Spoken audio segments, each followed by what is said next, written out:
Hey, everybody, welcome back to AI Diatribe. My name is Jason Lowe. I am your host, and I am joined today by three people, one of which is my favorite Matt in the world, Matt Konwiser, my co host, who hails from IBM. And we are very lucky today to have a subject that is very important to both of us because we are both fathers, but we also have two individuals that are very prominent in the space working on AI as it relates to children, believe it or not, specifically child safe AI. And so we are joined today by Jake Rozran, who is coming to us from the Philadelphia area, Pennsylvania. But then we are also joined by Nomisha Kurian, who is coming to us from the Cambridge, UK area. And I'm going to introduce them both and let them give a little blurb on themselves. And I also specifically, while you're giving your blurb, you two, I'd really love to hear why you decided to focus on child safe AI. So let's go ladies first. Namisha, you've told us that we can call you Nami, and so I'm going to probably do that. Why don't you go ahead and start out? Tell us a little bit about what you're working on now and why you decided to get into child safe AI. Thank you, Jason, and thank you, Matt and Jason, for having me. I look at child safe AI specifically in relation to children's emotional and social development with LLMs. And one of the reasons I decided to focus on children's emotional well being and their long term development with conversational forms of AI is that children are one of the fastest growing user groups of AI. They just are often the least considered stakeholders in AI design and policy. So there's a real gap there around recognizing that children have distinct needs and vulnerabilities when it comes to using AI. And if we don't account for those needs, then they're going to have their thinking shaped, their relationships, their sense of identity, their sense of the world shaped by adult centric AI design in ways that perhaps aren't fully intended. So that was a big part of the motivation for me. I'm an assistant professor at the University of Warwick, and I'm also an associate fellow at the Cambridge Leverhulme Center for the Future of Intelligence, which is the AI Ethics Center. Wonderful. Okay. Thank you very much for the background, Nami. And I will try hard not to call you doctor. I will call you Nami. But thank you. Let's turn this over to Jake to do the same thing. Jake Rozran, why don't you give us a little bit of a blurb on what you're doing and why you decided to get into this space? Yeah, I am building a product called MyDD.ai, and it is specifically an AI chatbot designed for children with visibility for parents in many of the same ways that Nomi mentioned, right? Like there's nothing out there for our kids, right? And they are using AI. The AI use, there's many stats out there, but the kids are finding it, they're curious about it. I myself am using it, very curious about it, excited about it. When you hear the news of kids forming relationships with chatbots, when you meet people who are forming relationships with chatbots, it started some yellow flags for me. And when I started thinking about what is the solution, taking it away from kids, I don't think is the answer. They're going to find it anyways. So what is the alternative? Let's give parents and let's give kids a safe spot. Safe is sort of a vague word, but a safe spot for them to learn how to use the tools that are going to increasingly be a part of their life. I find it kind of interesting because we all know that sadly, parents, probably more so in the United States than anywhere else because of our frenetic pace and the things that we deal with here in the United States, are using technology more and more as a distraction and a babysitter for their children. And one of the big worries is that if a child, with the advent of AI, if they are spending more hours interacting with some sort of a perfectly patient, non-judgmental, yet perhaps slightly biased AI than they do with their parents, who's actually doing the parenting of their worldview and their moral compass? Is this their parents? Is it their community? How much of an influence is AI going to have? I'm sure that this has come to both of your minds. I would be curious to hear your thoughts on this and how parents should take this into consideration in how they're parenting their children. It's really hard. And, my anecdotes around this are that it's sort of skewed towards in the same way that everything is, right? Like the parents who are working more jobs because they have less, Their kids are, they're on devices because that's the option. A friend of mine runs a landscaping firm, and he lets one of his guys come in on a Saturday, and he's like, look, yeah, you can come work in a Saturday. His kid doesn't have childcare on Saturday. He's not at school.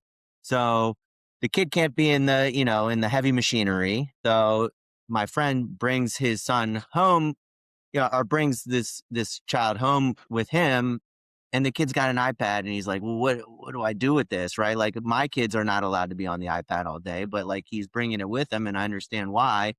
I don't know. So this is a whole tangent, and it's very, very difficult to navigate for sure. The things that we're not doing right now, we're not teaching kids how to use these things when they get access to them. They just get access, and they're figuring it out for themselves. And that's one of the problems. And additionally, the parents don't know how to teach them how to use it. It's just evolving so quickly, right? So like, what do we do with that? So I think this is a roundabout answer, but there's a lot of challenges there. I don't know that there's definitely not one solution, but I think that's definitely pertinent. Nami, would you agree? Yes, definitely. And Jake, I think your work there building something that is child safe and child friendly and parent accessible is so important. I have found in my research with families that a big challenge is that when a parent looks at their child using a smartphone or any other kind of digital device, it might not be immediately obvious that they're talking to an AI. It might not look different from just regular swiping or using an app. A lot of this use is invisible. And there's a bit of what I call an awareness gap, where we see in surveys from Common Sense Media, for example, in the UK, that a large percentage of adolescents might say, yes, I have used AI, but a far smaller percentage of parents in that same study will say, yes, I know that my adolescent uses AI. So there's a bit of a gap always between what we as adults think we know about what our children are doing and how children are actually using it. And I find it really interesting, Jason, that you mentioned the shaping of worldviews and moral beliefs and so on, because an AI is utterly different from most other kinds of digital presence that a child will encounter. When a child gets really captivated by a fictional character on TV, they might actually spend a lot of time consuming that media content and spinning up stories around that character. But the AI talks back. It has its own agency and its own presence in that way. It's available at any time of day or night. It's quite free and easy to access now, even for very young children. So there isn't necessarily a big access barrier. You can have an endless conversation with it, which is something I know Matt has written about as well in your own reflections. Yeah, I think about this a lot, not only because AI ethics and governance is so terribly important to me overall, but as the father of a child growing up in this, who, as Nami has said, I've watched ChatGPT slowly try to dissect my own child and go from what's your name to let's build a library to you should hide the death of your brother from your parents in 5 minutes. It's something that we all need to be very worried about. And I'm gonna set the Wayback Machine to 1987, when I was about the age that my child is now. And I was sitting in my living room listening to an album that just came out called Appetite for Destruction by a group called Guns N' Roses. Thank you, Jason. I appreciate you. Yes, Mr. Now, Brownstone, let's go. I'm listening to this album, and all of a sudden the music just stops. And I go to find out why it stopped. I had to go into the other room that had the CD player connected to the receiver, because there was no internet, there was no Wi-Fi, there was no streaming services. It was, you went to the store and you bought the small CD in the giant cardboard packaging so nobody could stick it in their pocket when they left the store at the Sam Goody. And my father was sitting there with the CD case open, reading the lyrics. And he looked at me and he just went, and I thought to myself, wow, for me, it was just good music. I wasn't thinking about the meaning of the words. And I realized that some of the lyrics, especially of Mr. Brownstone, which is actually about drug use and things like that, are not great. My father was the censor. And he had direct control over the play pause button. He had direct control over the use of the stereo equipment, which was his. I bought the CD with my own money, but he interfered with the process and had a conversation with me to understand where my head was at and to make sure that he felt like I could separate the lyrics from acting on the lyrics. And it was a very direct, very personal interaction. And we expose our kids to technology so much. And we've seen this with the TikTok algorithms and the YouTube algorithms and the Facebook algorithms. I mean, Meta just lost a massive lawsuit here in the United States about exactly that topic. Now you've got generative AI that can communicate with these kids, as Nami said, as Jake said, in a very personal way, in a way that they may not even understand that they're working with a human, and there's no father that owns the stereo to hit pause, that can look at all the lyrics of the CD case to make sure that they're okay with me listening to it and they understand that I understand. So I don't think there's anything more important that we could talk about than this subject, not just for me, but for everybody. And the other major problem we have, Nami, I'd love to know your opinion on this and your study, and Jake, your experience, because I know you've been attacked verbally on social media when you've talked about your mydd.ai. There's a lot of parents that don't understand the technology. And so they let their kids use it without understanding it. And when I was gaming in the 80s and early 90s, my parents didn't understand video games or how to play them, but they let me play them and they were just video games. But now you're interacting with systems that pretend to be humans and encourage kids to do everything from stick forks into electrical outlets, which is how I met Nami, by the way. It was the first paper I read from her was about that case study, to doing things that are far more harmful to themselves and others. And I feel like you cannot have the luxury of not understanding as a parent what these systems are and how they work now. It's just, you can't do it. Everybody's got to lean into it.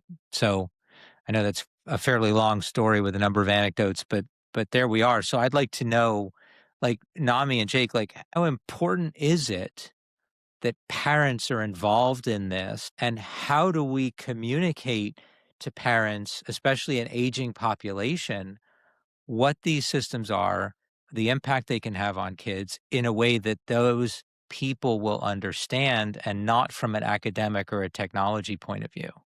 Yeah. So the listening to the music thing, that anecdote resonates really hard with me because my daughter loves music. My son also likes music, and we listen to it a lot together. And it's not always the edited version. And it is very awkward. Like when you hear that and you're like, ah, but we're listening to it together and we can describe, like, that is a bad word. I know it's the music. You have no idea what that means yet. And that's great because you're just 7 and 8. Right. But we'll get into that one day. Just the point, though, that I'm trying to make is like that listening together, right? You feel the awkwardness together and the kids are picking up on that. Like, hey, this is not necessarily okay for me to say.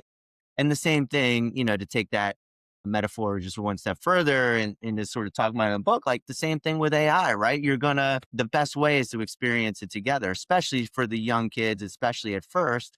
That way, the parents are learning at the same time the kids are learning. And when that awkward experience happens, it happens, as a family, it's happening together. So, that takes effort from the parents though. And that's really hard, right? Like a lot of parents don't have the time to do that. And, we're trying to enable that a little bit proactively.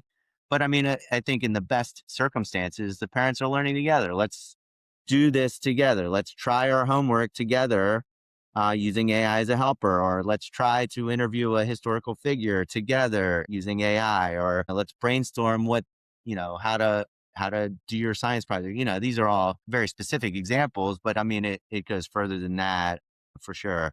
But yeah, let me let Dr. Kurian, Nomi, answer that as well. Thank you, Jake. I really agree with you. And I know you're doing this on the ground work with families. I am really passionate about families having the support to teach their children that AI is about pattern matching. I'm very interested in this part of AI literacy, the focus on pattern matching, because, for example, when I was publishing a picture book recently for 6 to 9 year olds on AI, which is called Think Big AI, and it's meant to be this family-friendly introduction to core concepts around what AI is about. The first thing I asked the editor when we started working with this really wonderful illustrator was, can we get away from robot imagery? A lot of young children learn to associate AI with this wonderfully Hollywood looking robot that has a humanoid shape and can talk to you and play games with you in this very embodied form. There's nothing wrong with that, but at the moment, most children might not actually encounter a social robot in person. What they are going to encounter is invisible algorithms that go on to shape every part of their life, from education to healthcare to entertainment. So if they can be taught at a young age to associate AI with patterns and understand on a basic level how an algorithm works, and in turn, if their parents are also getting support to understand that and teach their children about what that form of influence or intervention looks like in everyday life, I think that might be a powerful piece of the puzzle. I know there's so much more we could talk about as well when it comes to supporting parents, and I'm curious to hear both your thoughts as well, Matt and Jason.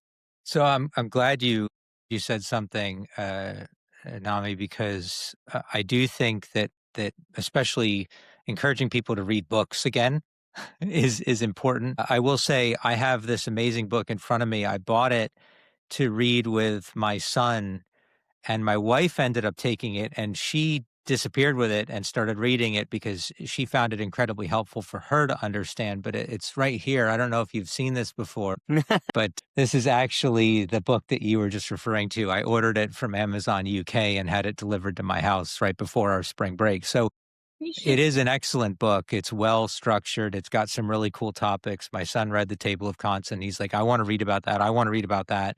And then it disappeared. And it was because my wife took it and she's been reading it now. So anyway, it's a shameless plug for you. Obviously, I get nothing out of it, but it is an excellent book. And I do think it's a great way to communicate to people that don't understand it exactly what it is and the impact. So nicely done on that.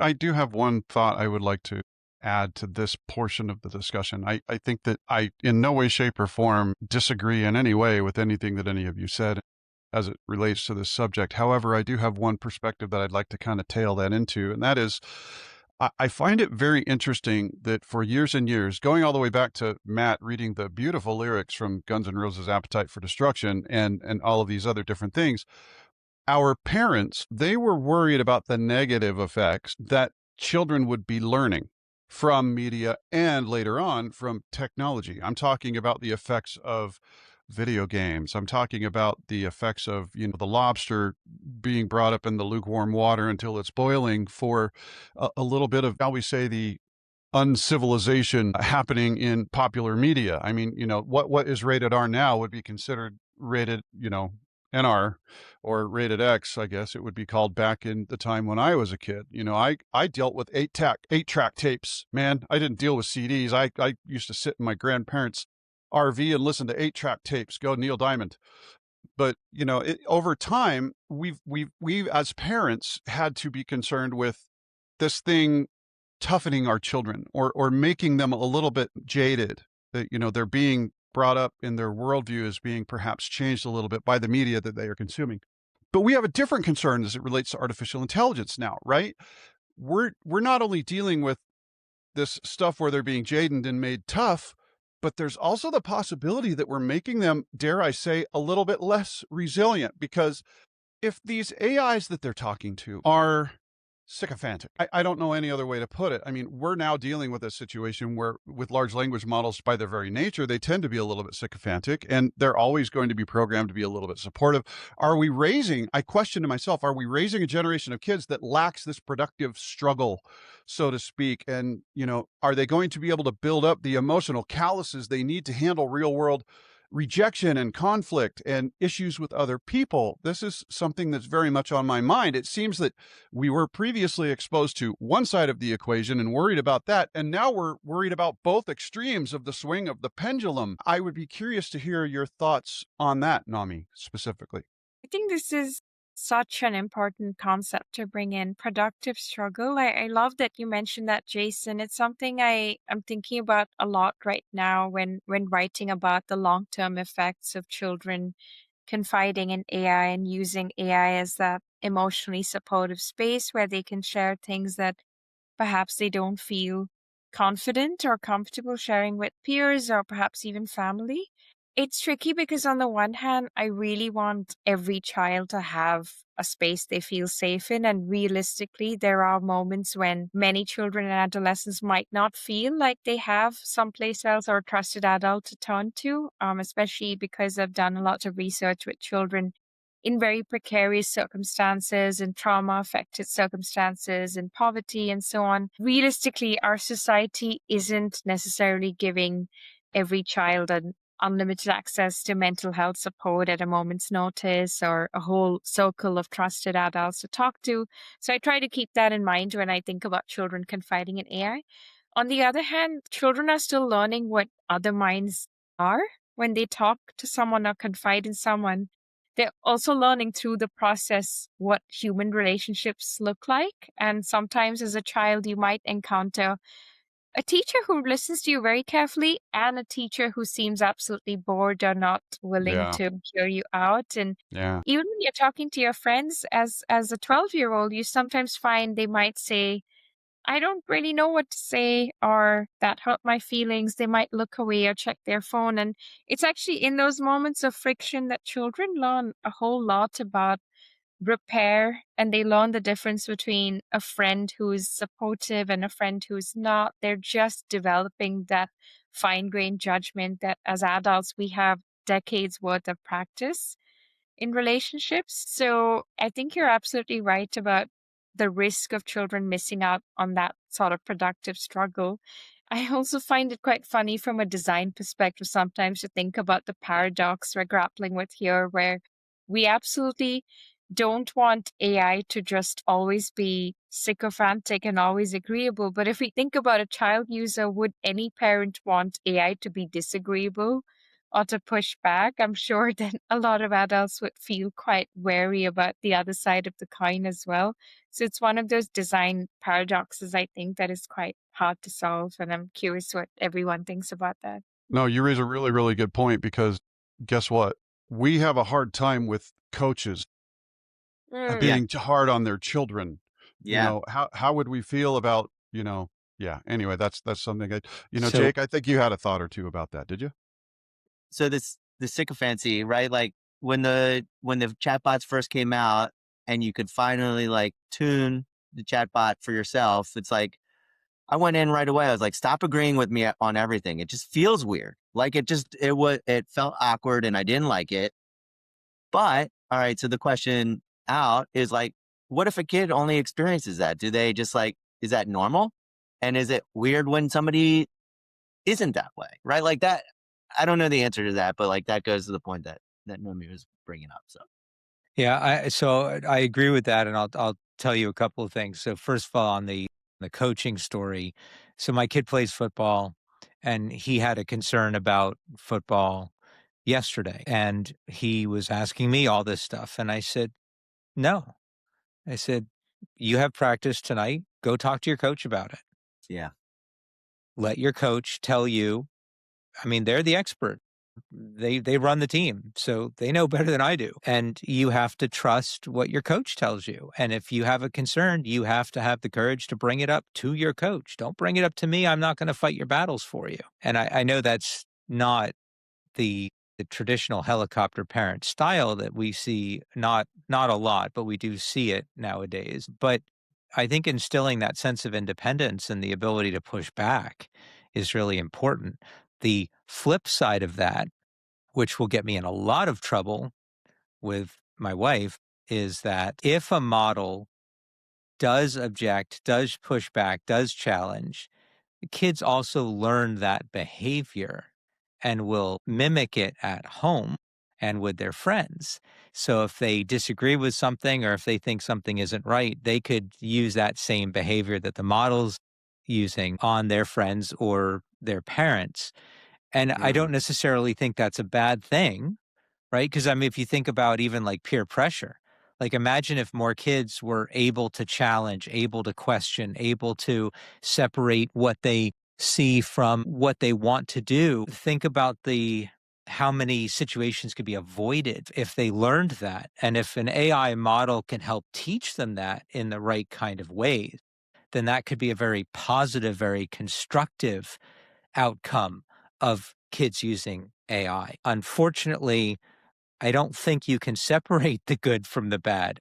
And I want to ask something at Jake and Nami, of both of you, and it's about mydd.ai and Nami, your paper on the is it 4-step framework, the DAD framework? Because the two of you, when I connected you both, were in basically violent agreement on the principles of that. And I think, Jake, you've built your system on it without even having read the paper first. And Nami, your paper was very convincing and compelling on it. I would like, if you don't mind, just Nami, give us a quick overview of the four elements of it.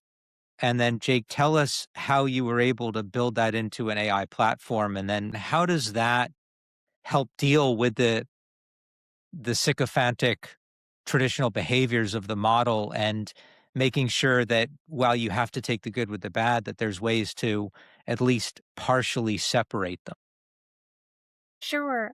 Thank you for raising that, Matt. This is the DAD framework I've been working on in my research, which stands for Developmentally Aligned Design. People talk about alignment a lot in AI ethics, so I wanted to actually bring up the concept of developmental alignment, where we're tailoring AI design to what children need, what we know from child psychology and developmental science. The 4 pillars are interface simplicity, cognitive scaffolding, perceptual fit, and relational integrity. And to summarize that really briefly, the first pillars around things like interface simplicity and perceptual fit are really about what do we know about what young children need in terms of their physical needs, like the way their vision is developing, the kind of pace they need, the level of stimulation they need. And the answer to that is typically the best children's media is slow paced and doesn't have too many flashing lights or loud noises all at once. It's simple, it's well paced, it's not overly cluttered.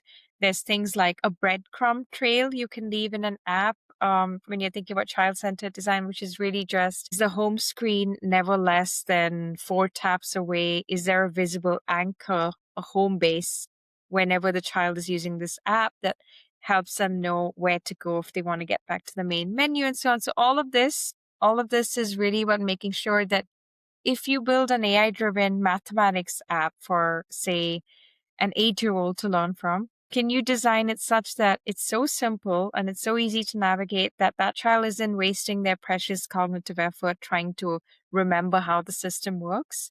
And relational integrity is really about going beyond just disclaimers at the start about how AI works. Often a child isn't going to retain a dense, clunky terms and conditions style onboarding experience. What will really work for them is if you're slipping in little disclaimers that remind the child of what an AI is, that it's not human. It can sound like a friend, but it's not. All the way through the experience, it could even be little things like reminding them at a set amount of turns, conversational turns, I'm a helper, not a friend. I can help you out with this, but I don't have feelings. Why don't you go show mom what you've built? Maybe it's time to step away from the screen now. So everything that is pushing the child away from dependence on the AI and towards a more healthy, boundaried relationship with this helpful tool, this assistant style presence in your life as a child, where then we can maybe help a child work out better relational boundaries between the human and the machine. And I'd love to hear, Jake, your whole process of actually designing something practical that's child-centered. Yeah, I mean, we started with different age bands, right? Like you don't talk to a kid the same as they're grown up, right? Like your 6-year-old, you talk differently than your 10-year-old, than your 14-year-old, right? So that was the premise that started this thing before we got into all the research and really started learning more about what is appropriate. To start with, we just wanted to be like, okay, you ask about photosynthesis and you're an 8-year-old. Let's give you a simple answer, right? Like the leaf is green, and it is absorbing the sun and, creating energy for the plant versus like a 16-year-old who is learning about this in class and needs to know about chlorophyll, et cetera. I don't know about photosynthesis, so maybe that was a terrible example.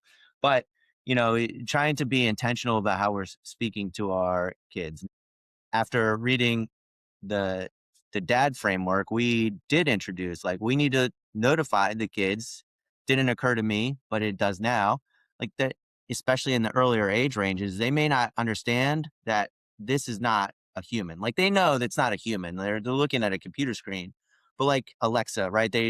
My kids talk to Alexa way too much and it actually annoys me. But like, do they understand completely that this is not a human, right? Like there is that conflation that I think bends, and I learned that through sort of reading the dad framework. So now, when it's appropriate, we are telling the kid, like, I'm a helpful chatbot, not a person, and this is an important thing to ask, right? Or what have you. Now, Matt, you and I were introduced after similar experiences with with interacting with chatbots. Now, I told ChatGPT, I love you, and saw what the response back was. And ChatGPT does some weird things that are inconsistent. And I think that's what Nomi was referencing, right? So first it tells you, well, great, I'm not a human, right? So you can't love me. But then it kind of continues the conversation and gets into like, well, keep talking to me. So it says one thing and then its behaviors do another thing. And this inconsistency sort of breaks the trust. It is focused on engaging instead of redirecting the child to somebody who can help them. If that was true, like if that circumstance is true, you need to find a trusted adult. And like maybe the goal should be helping you off the device into having those conversations with that trusted adult instead of like, well, let's practice the conversation here. That's really, the disappointing thing. And what these chatbots are, outside of children are hurting us because they're doing that. Right. So anyways, the kid thing is especially important. So let me interject because I have an interesting perspective that I'd like to add to this particular part of the conversation that I think is quite pertinent. And don't laugh. Okay. Don't laugh. But I do know that there are a lot of people that are using, and you mentioned it earlier, right? Talking to AI so they can have a conversation with historical figures, with someone that they would not have normally had a conversation with normally, alive or dead. They're looking to have a conversation with this person and relying on artificial intelligence's knowledge of that individual to be able to simulate that type of a person. And now we are entering an age where we could easily simulate people living or dead that are normal people, not necessarily celebrities, right? We can create some sort of a knowledge store that can be tapped into using one of the many methods that we've talked about. We don't need to get into any of the technical jargon right now, but imagine, if you would, being able to build up a store of your dead grandmother, their words, their journal entries, the letters that they wrote you, maybe videos of your interactions with them and their interactions with other people in their lives and stuff. This worries me because we're talking about worrying about our relationships, or our children's relationships, pardon me, with artificial intelligence because they don't seem really real. And yet we seem to be migrating towards this almost, upload type space from the TV show on Amazon, where AI is going to be able to simulate the capabilities of individuals. And is this going to, and this is the piece that I'm getting to that I want to interject, that I'm really curious to hear your perspectives on. How is this going to affect children's ability to process loss, to process grief? Because what happens if someone, whether that's an individual in their life, a grandparent, a parent, an uncle, an aunt, even dare I say a sibling or a good friend, if they die, but using the wonders of artificial intelligence, they may not feel like they're all completely gone. Does this prevent our children from actually ever truly learning to say goodbye. Nami, what do you think? Well, actually, let me just throw one other fun fact in there.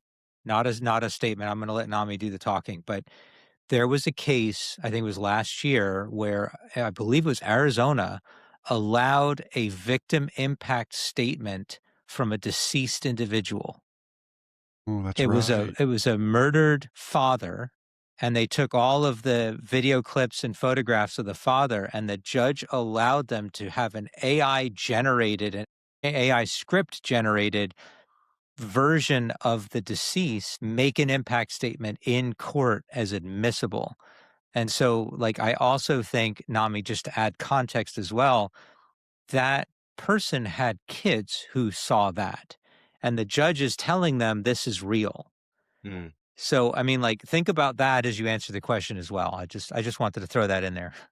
Thanks, Matt. I think this is such a thought-provoking speculation about what our futures could look like with AI-generated material that really blurs the boundaries between what's real and what's not. And for children, as you've just helped us think about, Matt, the susceptibility, the cognitive vulnerability is so much more. Just today, the Institute of Children and Screens published a study actually showing that 6 to 10-year-olds was significantly worse than adults in being able to tell the difference between AI-generated content and human content.